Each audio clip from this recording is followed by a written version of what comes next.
काशी, बाबा विश्वनाथ का शहर, विश्व के सबसे प्राचीन शहरों में से एक ऐसा शहर जो मुक्ति से लेकर मोक्ष तक लगभग पूरी सभ्यता को समेटे हुए है। 2014 के बाद से इस इलाके को एक नई पहचान सी मिल गई है। प्रधानमंत्री नरेंद्र मोदी ने गुजरात से दिल्ली तक का सफर वाया वाराणसी ही तय किया था और तब कहा था, मां गंगा ने मुझे बुलाया है। तो क्या इस बार भी गंगा तट पर बसे काशी से लेकर गोमती तट पर बसे लखनऊ तक का सफर तय होगा? बाबा विश्वनाथ की कृपा किस पर बरसेगी और किसकी नैया पार लगेगी? बताएंगे आपको लोगों का मिजाज और क्या सोच रहे हैं वोटर।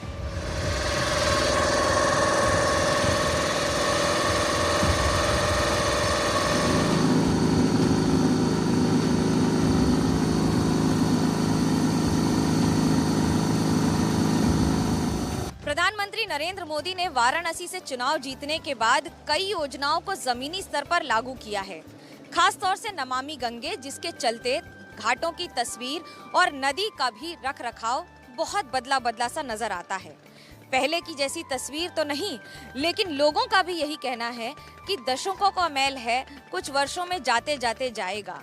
हालांकि एक बात तो साफ है कि हजारों करोड़ों रुपए खर्च करने के बाद नमामि गंगे के तहत साफ सफाई में पर्यावरण और पर्यटन दोनों ही बेहतर हुए हैं।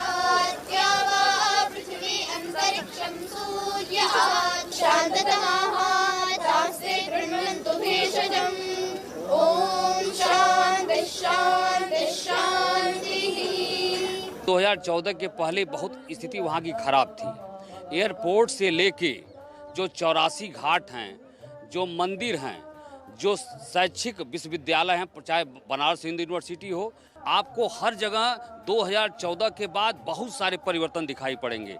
चाहे बनारस का चारों तरफ रिंग रोड देख लीजिए, चाहे आप काशी का इसी घाटों पर देख लीजिए। 2014 के पहले यहाँ पर सांड गाय यहाँ पर घूमा करते थे, यहाँ पर गजेड़ी भंगेड़ी यहाँ पर घूमा करते थे, लेकिन परिवर्तन ये आया कि आज यहाँ पर केवल आपको सुबह आप आई होंगी तो केवल आध्यात्मिक स्वरूप, सांस्कृतिक स्वरूप जो बनारस की असली मूल पहचान है वो आपको दिखाई पड़ी होगी। काशी में तो अद्भुत परिवर्तन हुआ है। धर्म के अभी तो पहले कुछ होता नहीं था यहाँ पे।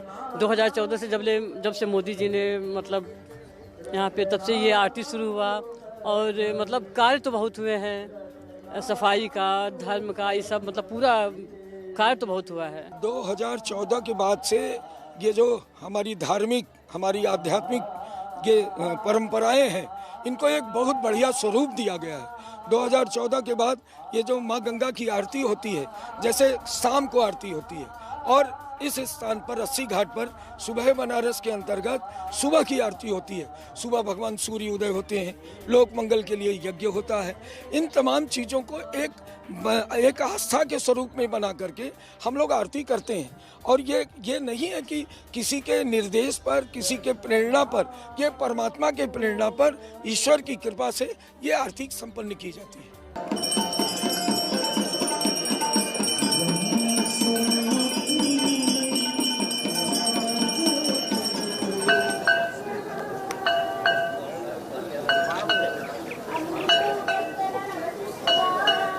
श्रद्धालु तो पहले भी आते थे, लेकिन मोदी जी के आने के बाद से और लोगों की आस्था बढ़ी है और प्रचार प्रसार हुआ है। देखिए, मंदिर प्रांगण में तो जो निर्माण कार्य हुआ है ये कभी नहीं हुआ था। यहाँ की रेलिंग देख लीजिए, टाइल्स देख लीजिए और नीचे का तालाब का देख लीजिए, और तालाब में 3 करोड़ रुपया लगा हमारे यहाँ। सदियों पुराने पथरीले घाटों पर जब पत्थर लग जाता है तो तस्वीर बदल जाती है, और इस बदली हुई तस्वीर का फायदा उन लोगों को होता है जो रहते हैं। वाराणसी की ये बदली हुई तस्वीर है कि 80 घाट पर आपको स्केटिंग मिल जाएगी। सुबह मंत्रोच्चारण है, योगा है, और उसके बाद इस तरह की स्केटिंग, और हर उम्र के लोगों को फायदा, क्योंकि वो बच्चा हो या बूढ़ा, सीखने की तो कोई उम्र होती नहीं है, और उसी का जज्बा कायम भी है।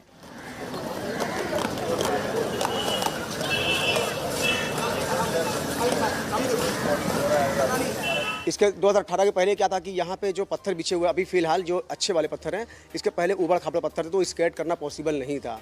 अब तो स्केट करने के लिए बहुत अच्छी जगह मिल गई है, और बनारस में कहीं जगह नहीं स्केट करने के लिए। तो पहली ये जगह है कि बहुत प्यारी जगह है। और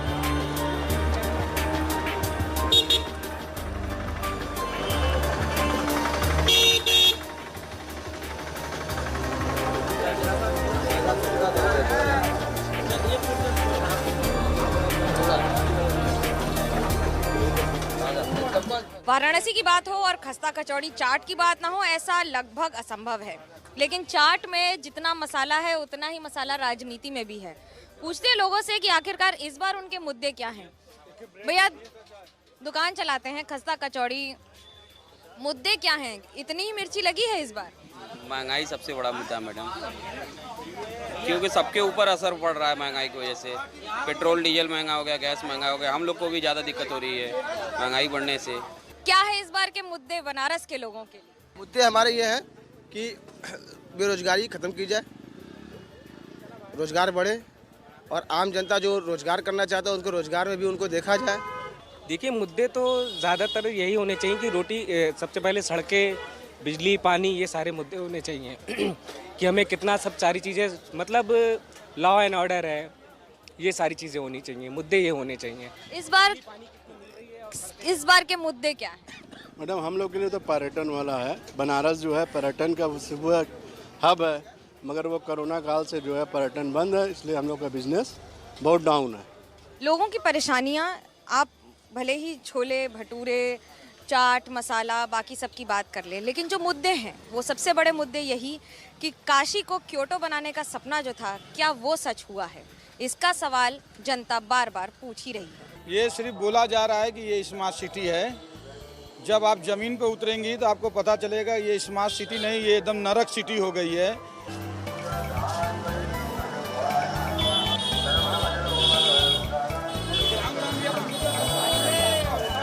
काशी की सड़क के बारे में बहुत बात सुनी है। काशी की सड़क बेहतर हो गई है, गलियों की तस्वीर बदल गई है। पिछली सरकार ने क्या किया, इस सरकार ने क्या किया? मनोज राय जी हमारे साथ हैं, समाजवादी पार्टी के पूर्व मंत्री भी हैं, सरकार के प्रवक्ता भी हैं पार्टी के। पूछेंगे उनसे कि एक लस्सी के ऊपर कि आखिरकार क्या इस समय है हालात। भैया 200 लस्सी दिया हो, 2 लस्सी दिया हो। मनोज जी, तैयारियां कैसी हैं इस बार? और चारों ओर तो पोस्टर दिखते हैं आपके सांसद के, वाराणसी के सांसद के, कैसे देखते हैं आप? भारतीय जनता पार्टी जो वाराणसी में अपने को अजेय समझती थी, समाजवादी पार्टी ने उसको हराने का क्रम शुरू कर दिया है।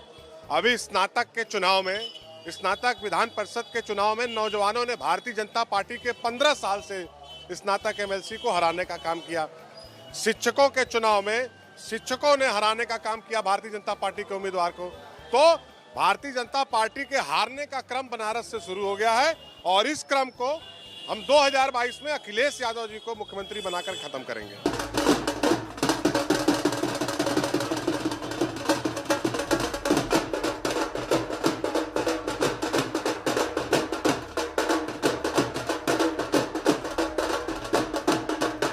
बीजेपी ये दावा करती है कि वाराणसी में बहुत बड़ा परिवर्तन आ गया है, खास तौर से इसलिए क्योंकि सांसद यहाँ से प्रधानमंत्री नरेंद्र मोदी हैं।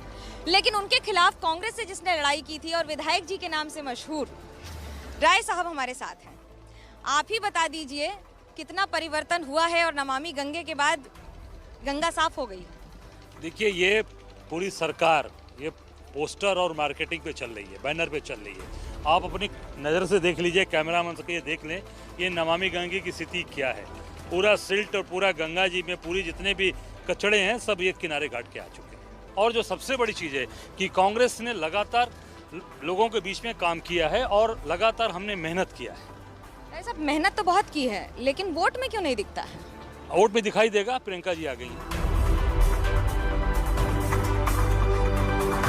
वाराणसी जिला या फिर वाराणसी लोकसभा एक ऐसा इलाका जहां पर बीजेपी का दबदबा लगातार रहा है। इस पर बात करने के लिए हमारे साथ है रविंद्र जायसवाल जी, मंत्री हैं उत्तर प्रदेश में, लेकिन क्या वोट की तैयारी के लिए मंदिर ज़्यादा जाना पड़ रहा है? काशी मंदिरों का शहर है और काशी वासी का एक नेचर है कि प्रतिदिन जाके मंदिर में मत्था टेकते हैं, वही असली काशी वाले हैं। हम सब उसी कड़ी में। कांग्रेस कहती है कि बीजेपी बड़ा अच्छा इवेंट मैनेजमेंट करती है। अब मैं एक कमेंट्स कर दूं कि मैनेजमेंट तो उनके यहाँ है, वो थोड़े से जो उनके मंद बुद्धि वाले नेता हैं उनको प्रमोट करते करते थक चुके हैं। सब थक चुके हैं या फिर जोश कायम है, जनता इसका जवाब देगी इस चुनाव पर। कैमरा पर्सन सूरज पांडे के साथ मनोज्ञा लोईवाल, वाराणसी, एबीपी न्यूज़।